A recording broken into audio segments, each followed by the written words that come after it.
आओ बच्चों, आज हम तीन बहादुर दोस्तों अली, सारा और उमर की शानदार मुहिम जोई की कहानी सुनते हैं। एक ऐसा किला जहां खजाना छुपा है लेकिन रास्ते में खौफनाक आजमाइशें हैं। क्या ये बहादुर बच्चे किले के राज को खोल पाएंगे? चलो जानते हैं इस दिलचस्प कहानी में।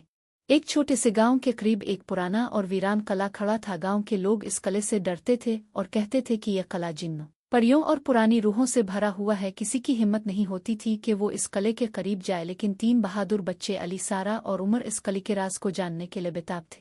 एक दिन तीनों बच्चे घर से चुपके से निकले और किले की तरफ चल पड़े। जब वो किले के करीब पहुंचे तो उन्होंने देखा कि किले का दरवाज़ा पुराना और जंग आलूद है, लेकिन वो खुला हुआ था। उन्होंने हिम्मत जमा की और अंदर दाखिल हो गए।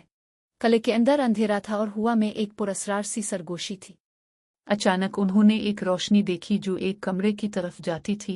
वो इस रोशनी के पीछे चल पड़े। कमरे में दाखिल होते ही उन्होंने देखा कि वहाँ एक बूढ़ा आदमी बैठा है जिसके हाथ में एक जादुई छड़ी थी। बूढ़े आदमी ने उन्हें बताया कि यह किला एक पुराने जादूगर का था जिसने एक खजाना छुपा रखा है, लेकिन इस खजाने तक पहुँचने के लिए उन्हें कई आजमाइशों से गुजरना पड़ेगा। पहली आजमाइश उन्हें एक तारीख गार से गुजरना था जहाँ पुराने जमाने के राक्षस रहते थे।